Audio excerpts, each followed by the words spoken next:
makasa kuna ngambo tu ese kauki na ngambo kuna makasa tu ese kauki Roi David yewe mobimba ayebi sibiso kuna eza songi te alobi omoni mwa mabundo oyo mpona esengo ya victoire ina passe de victoire mpona esengo ya victoire oyo papa na biso alobaki ntango tolobaka B50 eza ya koboma bato te mais B50 oyo qui ne se trompe pas de cible basimbaka kaka isika likambo ezali ndenge olobaka maladi ya mboka oyo kombo nango Kabila et la solution c'est l'UDPS. Il n'y a pas de pouvoir. Le véritable parti du peuple congolais, c'est l'UDPS. Le parti est mieux organisé, c'est l'UDPS. Le parti est mieux implanté, c'est l'UDPS. Le parti est mieux structuré, c'est l'UDPS. Ils sont l'émanation du peuple. Debout combattants de l'UDPS. Luttons pour la démocratie, la liberté des pouvoirs. Ils sont l'émanation du peuple. UDPS.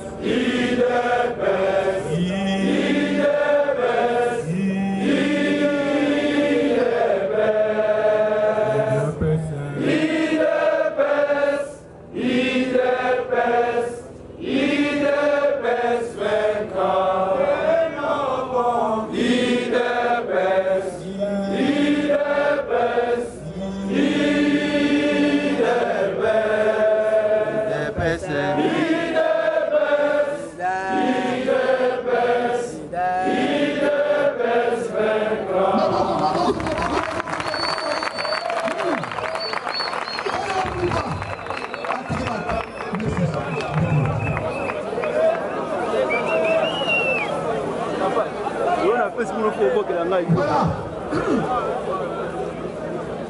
Monango azosambwa ayoka biso na sango sikoyo akovivre biso toyebisaki eke biyokie namoni bokotela ye bokotela monango me mingongo bokitela si oli bozala na esengo nayebi bino bomomoni teke tala ayebwa mabundu oyo po ntango azofula kuna isika toko tshele kole bafuni bopepe leka iyo pase viva oyebi ntango ozokende kobeta isika moko boyeba omone kaka vere rouge eza te epesaka esengo eza yembo ya victoire mpe ata olaliza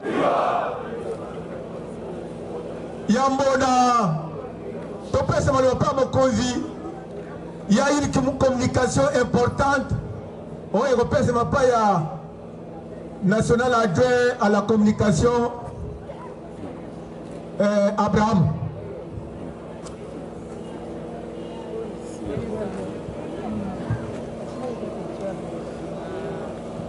UDPS viva!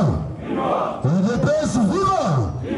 Bandeko toza na communication mibale ya yambo yango tozali kosouffrir peut-être ebele bozali kokanga bafoto ya bandeko na biso ya service et bozali kopanza yango na ba Facebook na bisika mosusu mingi bakangami po ete tozali koteka bilongi ya bandeko bakosala mosala UDPS viva yango na kosenga na bino lelo chombo na yo zala nango mayele na repete chombo na yo zala nango mayele ezali esengo te ya koyeba ete biso moko na libungi tozali kokanga bilili oyo ba service epe misusu bazali awa bazali koyeba koidentifier banani baosaka misala na banza ezali mbala ya yambo mpe ya suka awa bakameramene bazali soki oza na posa okota na département oye totie kombo oyo kotema na chombo na yo UDPS viva yango na kosenga no tala voisin na yo foto bikangela te wana ya liboso tozalaki nango ya koloba lelo UDPS viva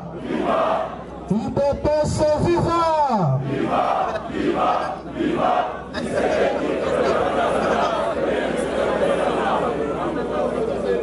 lelo toza na makambo ebele tokosolola Matinée nanga suka.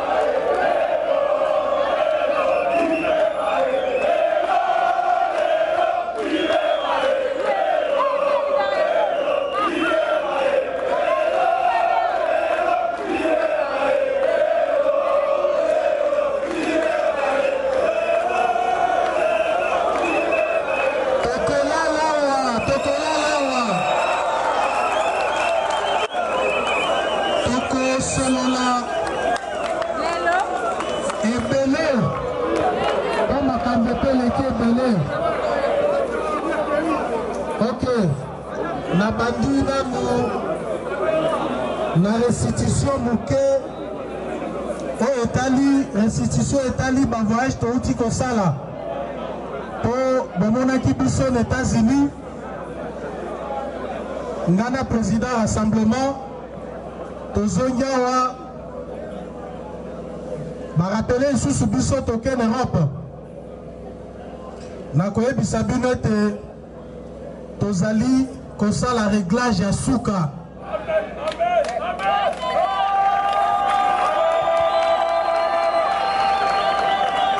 Na réglage ya suka wana eloko nini tozwi ya liboso tozwi unanimité ya communauté internationale sur le départ ya Joseph Kabila.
Communauté internationale azaki kosala na kosala lecture mabe ya situation politique na biso, situation politique ya mboka na biso ekomi na passé parce que va comprendre que Joseph Kabila non seulement kazali dictateur mais aussi atie mboka na biso na libulu moko mulai oyo ekomi kosenga ba effort na même communauté internationale pour na kobimisa pays na kati ya libulu wana.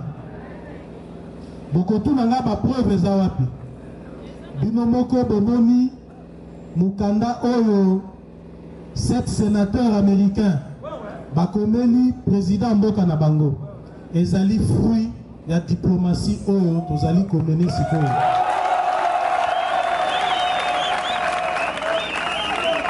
Nazali ko annoncer bino que na mikolo mike oyo ezali koya Union européenne akokoisa ba sanction na ye na Kabila directement pour l'entourage na ye. C'est ça mon cheval de bataille. Nabisi bango botika ko sanctionner ba petit nyonso wana baza autour de lui. Bazali ba irresponsable bo sanctionner moko bokomo na solution kobima. Ba garantie na kembalo yebisa ba congolais ba sepela makasi pe ba soutenir ba sanction wana. Bokolo ba sanction wana kokwela esengeli ba congolais bocha mandalala na mituka na bino bo sepela makasi botata banzungu parce que ça laisse soutien nana.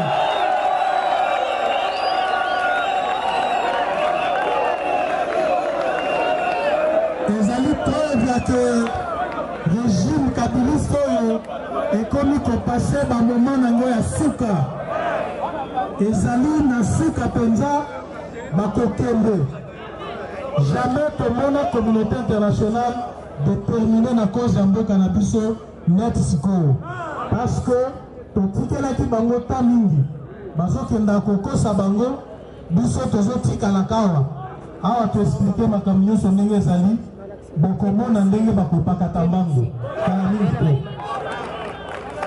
toarrache eloko mosusu détermination ya communauté internationale ya kosalama ye nyonso po ete mbala oyo Joseph Kabila abomata congolais moko bakokonseye mbala oyo bokokita na babalabala neti epa na bino moto ya koinquiete bino akozala te po ete na ebisi bango boye alobi me bozomona na Togo kuna na Togo batogolais baza courage na Kenya me na Congo bakongolais bazobanga na ebisi bango eza ndenge wana te na Togo basoda baza batogolais na Kenya la police na basoda bazali ba Kenya mais epa na biso kuna c'est tout autre chose armée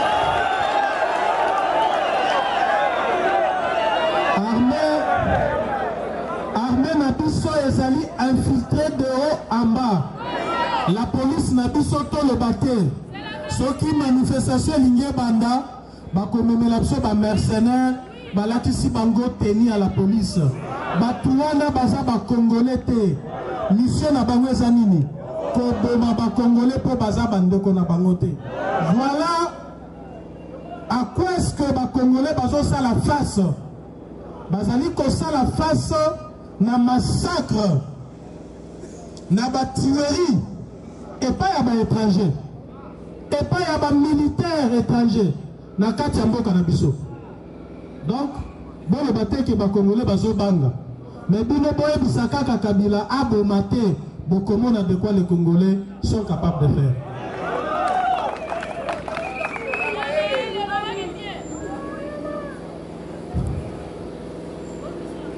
Sikoyo nalingi tosolola muke na position ya Union africaine na matali mboka na biso. Avant de voyager, je crois que c'était le jeudi parce que nous voyagé dimanche, jeudi Tokutanaki na monsieur Faki, l'actuel président de la commission africaine de l'Union africaine, ayaki na mboka na biso. Il y a biso que naye komi sankeri ka terme moko baka na ngwana alors que ayebi makambo nyonso alobi naye komi sankeri naye ba makambo za ndenge nini ngai nasi nayebisa kutu président rassemblement nakokende na délégation ya batu sérieux batu moins sérieux nga nakendo kuta na bango te batu moins sérieux net batu ya Union africaine wana parce que je na bango eza mabe bazali koya ko protéger un dictateur mais biso bamona biso net bana mike tolati ba veste toche ba cravate toke kolanda bango mais bamona biso net bana mike mais soki nazokende mbalo nazokende pona koyebisa ye vérité pe na ko rendre compte na peuple congolais nazo répéter maloba oyo nga na yebisaki ye na yebisi que na yebi ke boye ko renforcer pouvoir ya Kabila parce que l'Union africaine, tout le monde est mingi. Mais si vous avez une diplomatie qui est malembe, bon le bate botika, mais na banzi que ngonga koloba et koki. Bindo, Union africaine, bozali, syndicat ba dictateur.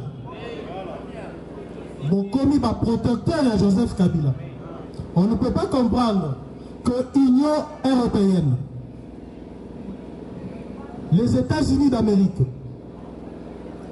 bazali comme préoccupé de la situation politique en Mboka na biso.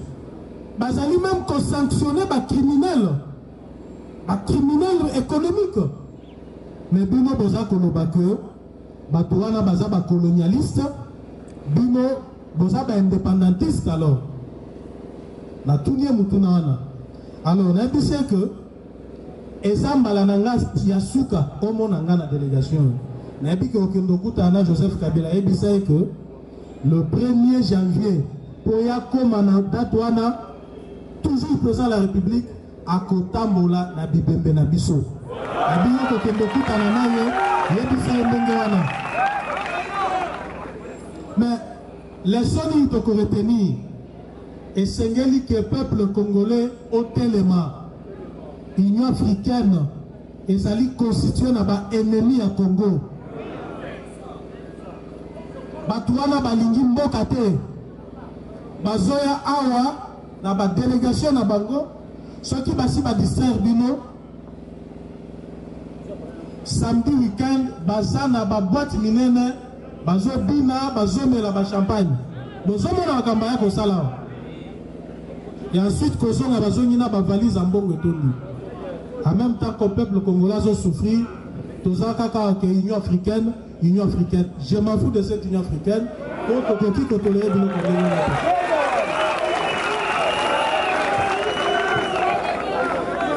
démarche na bango ezali mabe démarche wana ezali mabe to patienter to tolérer mingi tozebisa yo peuple congolais fongola miso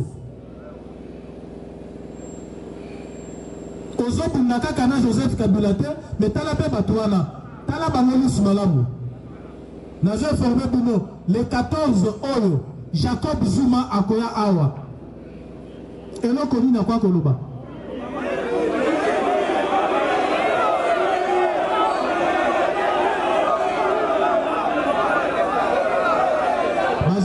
pour préparer pour Chinabango Kosala na Congo Brazzaville. Et dans l'entretemps, Bissonde Toza tendon de la farce. Hein? Bissonde tendon de la farce. Toza que Foulani aye, délégation, finalement Fongola Miso, peuple congolais.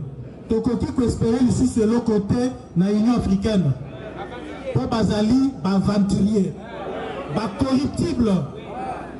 Parce que ceux qui sont corruptibles dans le pays, ils sont corrompus.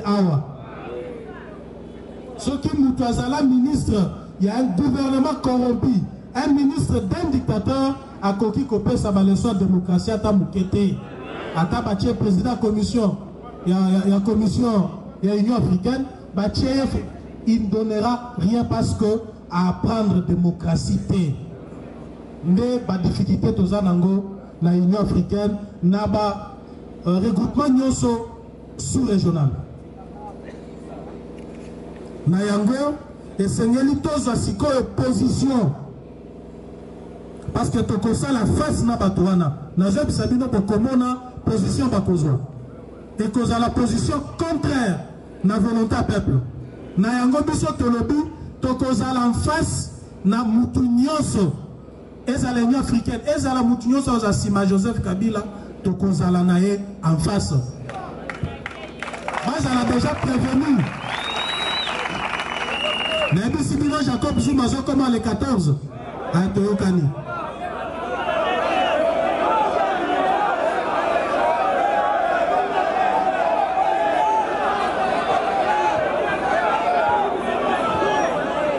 UDPS viva! UDPS viva! Etienne Tshisekedi viva!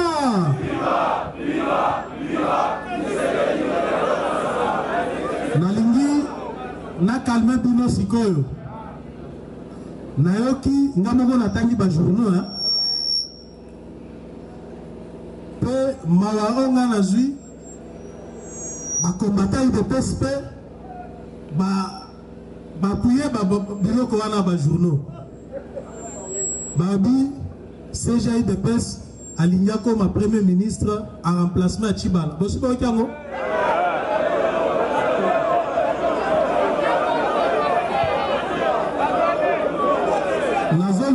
ko calmer bino soki eza na mutu oyo akoki kosala na Kabila te ezangai kuku soki naloti yango na ndoto nakolamuka kaka sur place wana nasambeli nzambe nabini nzambe olakisinga ndoto boye po nini bozomona ngai naza neti papa akufi atikelinga boulangerie sikoyo nalingi naboma boulangerie mpona bandokende osenga lipe pa motu tozokango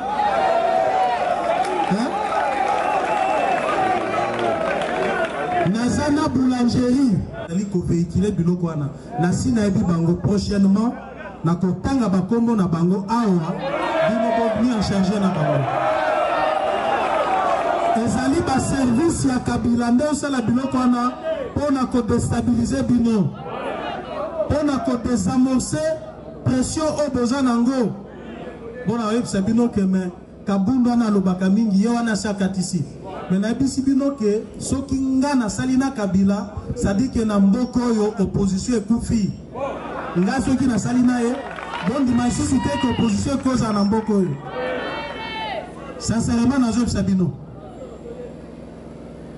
bato wana bazali koloba biloko wana soki ezali bato ya kabila botika bango mais soki ezali bato ya UDPS donc ezali bainfiltré oyo bazali na kati ya parti mpona kodestabilize parti nasi nayebi bango soki batiki te prochainement na matine politique awa nakotanga bakombo na bango moko na moko boyeba bato wana bazali bato ya baservice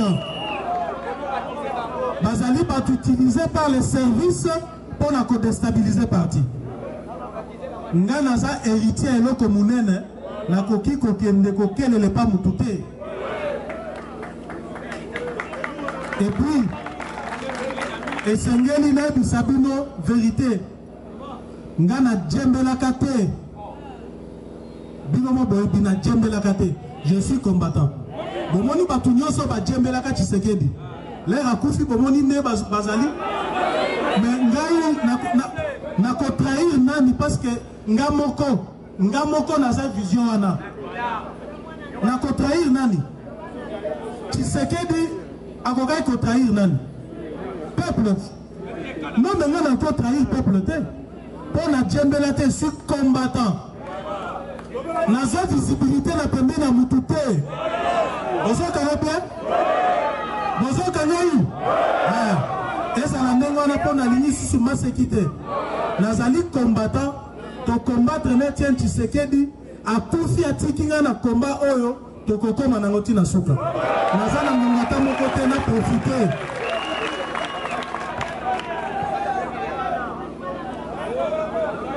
nalingi nalobela vague ya baarrestation ya bakombattant na biso sous prétexte que bazali bakamwina sapo d'abord bajournaliste bazali awa baki obimisa baimage ya kala leur kamwina sapo azobanda na Kasai. Je ne cessais de dire que ezali montage ya pouvoir en place pour na retarder le processus électoral. Comment IDPS CIEBI que ezali montage ya pouvoir et que ne sous kokota na montage wana ezali montage esalemi et pas ya Kalev pour souci na bango ezali pas boma parti banome Tshibala mais bapese condition tokotika yo wana kaka soki o réussi koboma IDPS donc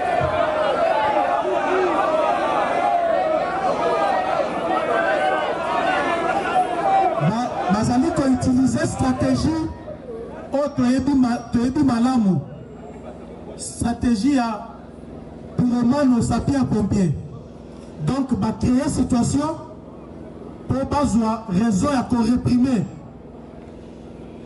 bango na lobaka yango mikolo nyonso awa makambo akamwina sapu ezali pouvoir ya Joseph Kabila nde esali yango bango nde basali montage wana Kalev wana ayebi makambo nyonso wana nalobi Kalev Mutondo ayebi makambo nyonso wana atika kosakana na UDPS asakana na UDPS te oyo ezali mise en garde ya suka naza kopesa ye mbala nsima nalekaka na pesa ye mise en garde azoyoka te mais de toutes les façons qu'il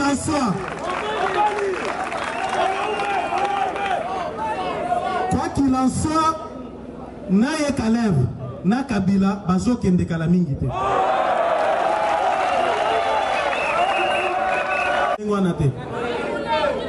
Kalev ayeba que liste ba combattant na biso nyonso abomi tokobimisa un jour. Ya kangi ba combattant ebele babungi, il pense que non est naïf. Kwa sakanaka sous salobi tena makamona ba cité Jean-Marc. Liboma nae il faut asuki sao isika mususu. Asuki sa soka linga distraire Joseph Kabila alia mbongo nae pamba atika UDPS calme. Tolingi ba distraction te. Ya distraire Joseph Kabila na ba montage na wana me atika UDPS calme. Yena montaki biloko wana ayeko kanga ba combattant na biso abomi pebele na lobaki makambwana na ONU. Kalev Moutonde a mis respecté biso tolingi susu masekite poto zabe ko banga ete ni chef na ye oya zo salela ba montage nyoso na pa futama parce que bazo futa après ba montage nyoso na. Ce qui est grave que yaza congolais azoboma ba congolais ayebaka kofuta yango nazali koyebisa parce que na ba matinée na biso batindaka pe ba agent bozali awa nayebi ke bozao bopesa ye intégralité ya message na ngai yele azolobake no basite pe kabundu acha ba bêtise ne pembeni tozali pe kobanga te biso mukolo tokoloba ke to utiliser violence eza kambu sa côté po esika batekaka ba char de combat ba missile toyebi yango tokosala violence na ba flèche te tokosala violence na ba handicap te mais pour l'instant toza na besoin kosala violence te tokokimisa Kabila na régime na ye par des moyens pacifiques.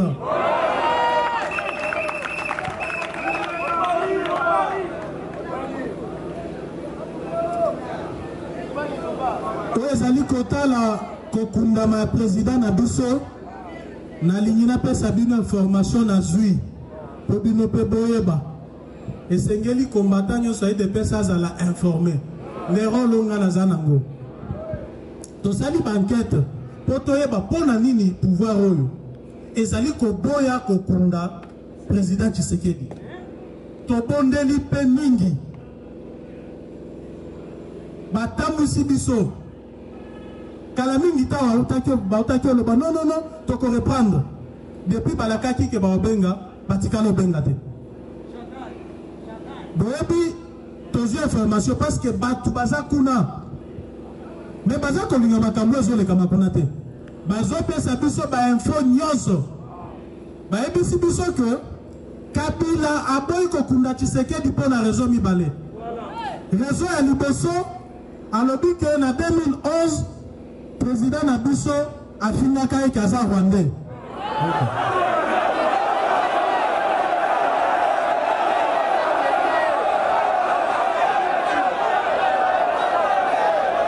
Raison ya mibale bango moko balobi ndenge wana ye moko Kabila na lobi te na kokunda ye te parce que na 2011 afingaka ngai bozo comprendre biloko wana. Est-ce que vous êtes à biloko wana?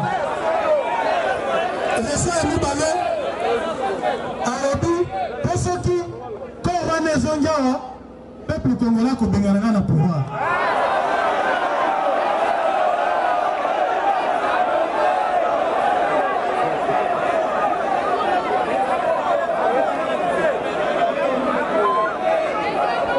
Esengeli boye baba raison wana esengeli ngana yoki ba raison wana des sources sûres et crédibles na lobi na kobomba yango mpo na nga moko te na koyebisa bakombatant bayeba yango po tosouffrir mpe mingi le loyo, c'est inconcevable, inadmissible que Moutakufi, Baboya Kokundaye Namboka Naye. Mais, Nana Zozongi Sasiko Boye. Malgré la raison Mibale a évoqué, Nazali Koum Sabango que Papa Oabote Tien Tshisekedi.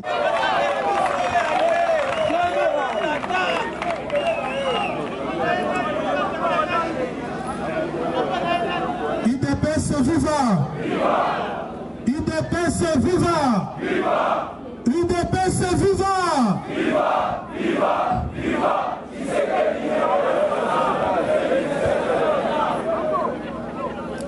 Est-ce que Boyoki Makambunanga lobby aux États-Unis?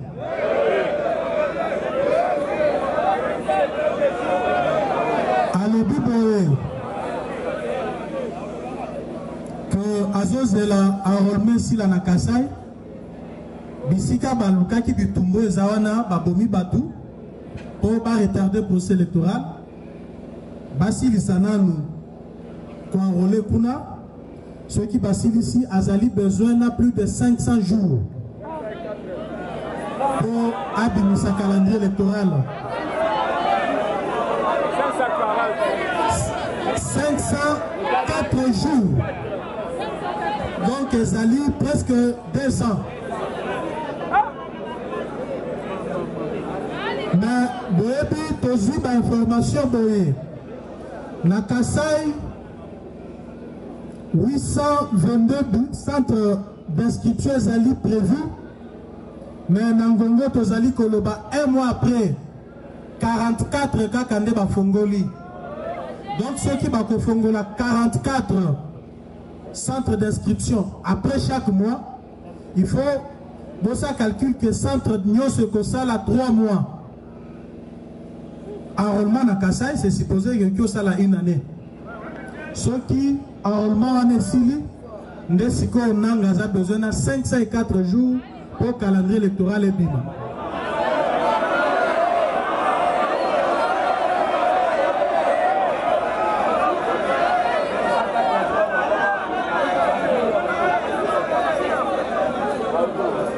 Donc, besoin que IDP Sazaki n'a raison. L'air n'a pas bino que IDPS Bobo Sana Makambo calendrier électoral.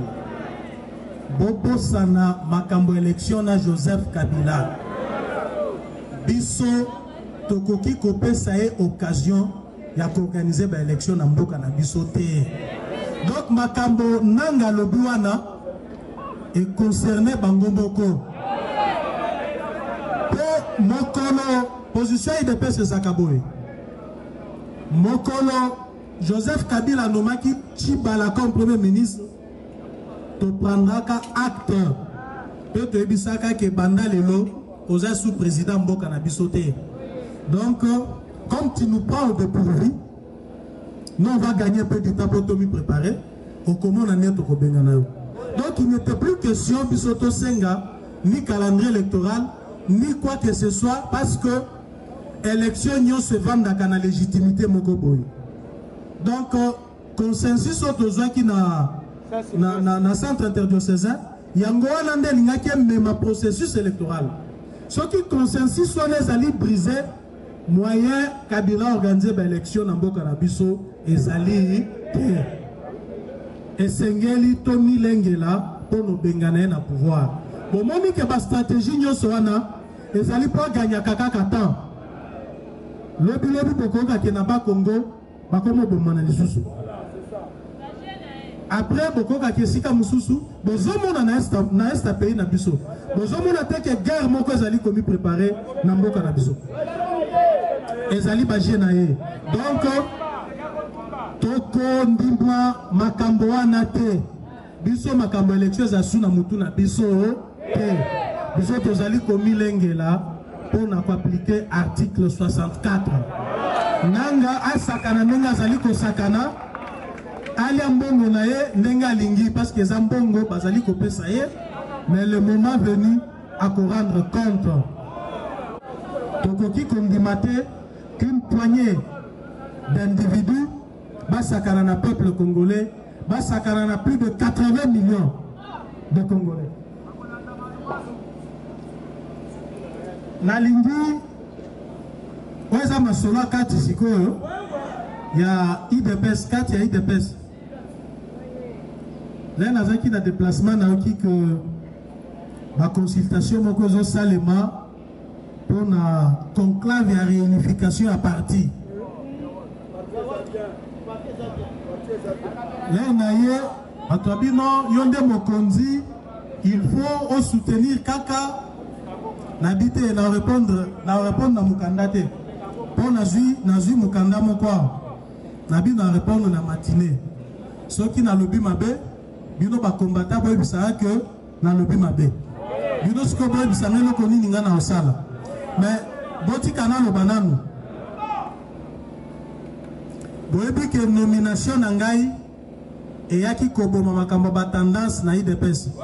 Pour le gouvernement nanga oyo nazana ba mubakiste bazawana nazana ba mutandiste nazana ba tunyonso na tia bango na gouvernement nango donc aussi toboma makambo ba tendance c'est kufa na lingi lisusu na rappeler bino le Valentin Mubaki azaki na bato pane kuna président na biso azaki na bomo to supplier combien de fois bi zonga na nzela malamu zonga na limité tika ko distraire ba tozo distraire na lemba wana ozo distraire bango mokolo ba ko découvrir kozali muta distraction ba ko tika o tika la balabala ngana za ko bise boye pena ebisa yango président na biso azala na bomo na lobby omoni Valentin o azo distraire yo yebisa eso ki alinyasa la partie na ye asala yango président le secrétaire général, tous les conseillers Kaka Koyoka. Mais si on bota la mabenae, il y a un groupe à Batou, à Sangisa Kepanae, mais Mokolo Kabila Zobengae, à Sangisa qui batona Tekatuna Bangoke, Kabila Benina Kendetona Kendete. Il n'a même pas pris ses amis. Baonyo Sozaki n'a pas tout autour de lui. Paul Bakenono, et Sengel Binope à témoin. Token, à Kota Namutuka Yemoko. Yemoko, papa, à côté kuna, à Tamoli na tapis rouge. Yemoko, à titre personnel. Abimiwa nazo sekalobi, Kabila babambela ke makambo ebele.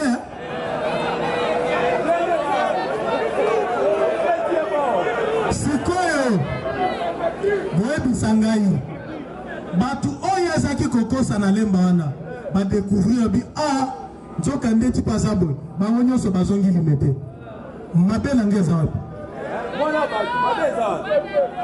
boyebi sangai mabe na ngeza wapi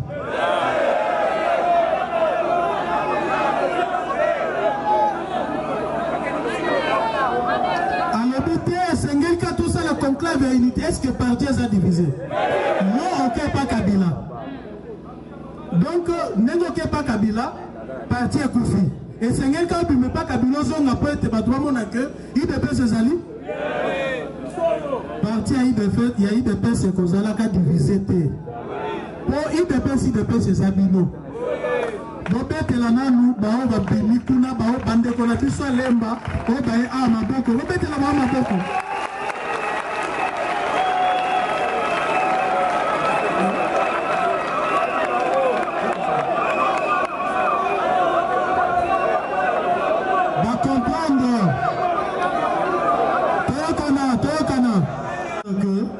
Bazaki ko distraire bango bazongi limité et ici Valentin a tiré la distraction à Kende n'est pas Kabila qui a trahi qui a trahi trahira donc tous ali besoin a été unité bazole bawana ya lokota parti ezali ini mais nazali ko répondre bango na matino que ekosalema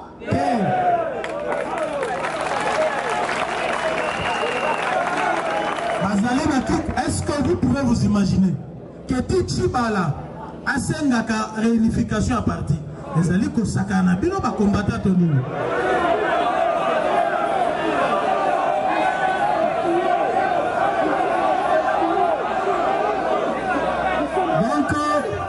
donc parti ezali makasi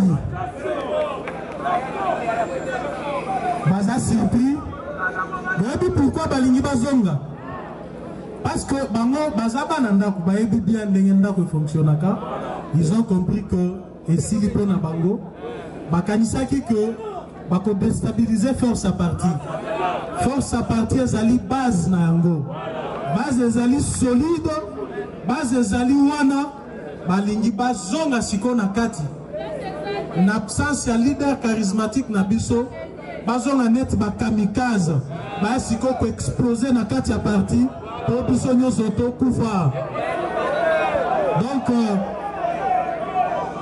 oyo amoni ke akendaki epa Kabila alingi azonga parti aidentifie kaka cellule na quartier na ye akendokota kuna problème ekozala te kasi nakolobake ngai toyokana bien yakolobake ngai na kovanda na batraître wana mesa moko tosolola na bango ezali te ata babrake nga arme na kosala yango te mpo nayebi ke ezali deja bibembe basi bakufi balingi nga nalamusa bango nasala yango te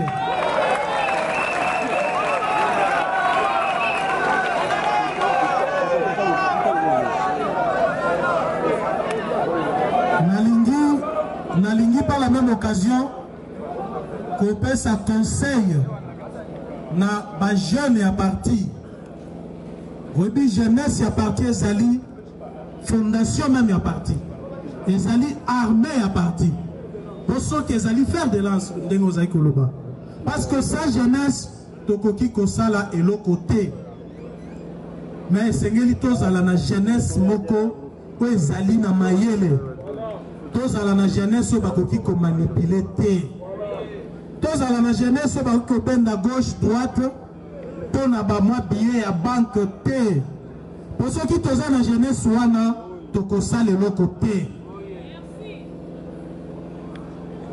nga mpe naza jeune net biso bino botalanga bien naza jeune net bino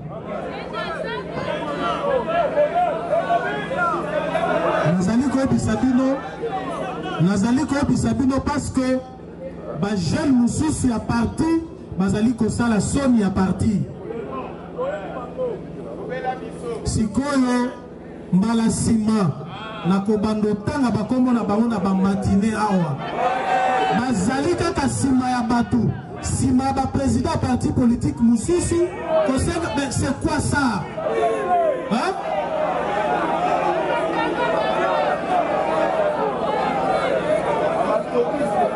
C'est quoi ça? Donc bino bomoni vraiment parti à IDPS était comme un moins cher ata bino moko parti était comme un $100 na $200 ezali par la même occasion nazali commettre en garde ba partenaire politique na biso nyonso ezala na rassemblement mutu nyonso azali ko kanisa te akoki ko manipuler jeunesse ya IDPS azomi kosa basala keba parce que bakozanga ko tchaka makolo na bango na limité awa na pesi ba mise en garde ya suka na pesi ba mise en garde ya suka na kotala bakomo na bango awa bino moko bokomi sa charger na bango je ne peux pas comprendre que un individu azala ka parti munene boy azali kokanisaka ke utiliser ba combattant na biso notre jeunesse à nous contre l'IDPS bozo mona ngo clair alors nazali kopesa bango mise en garde ezala mbala suka soki susu bameki yango bakoyeba IDPS ndenge ezaka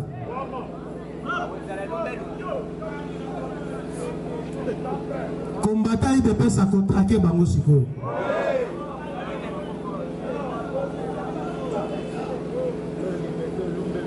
tosilisa nakoyebisa bino ete message monene nakoki koclôturer nango communication na biso ya lelo eza ke totya na mitu na biso que soutien ekoki kozala Kasi Mubengani Joseph Kabila avant fin de l'année ezali yo.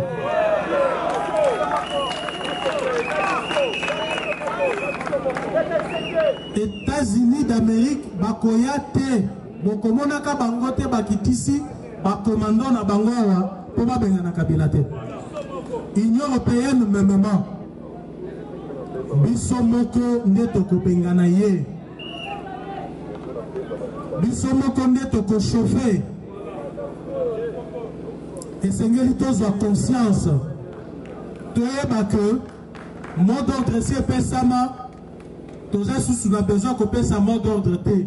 Bino l'air bokomona basigne wasaki likolo ndako akita te, wasaki na kati ya ndako abima te boyeba ke yebela tozokana bien.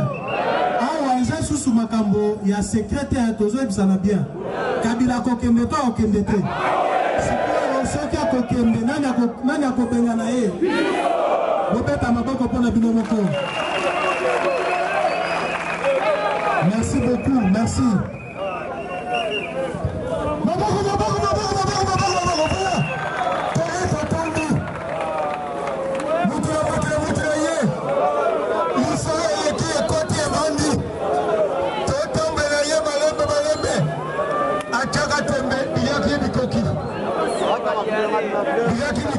Merci.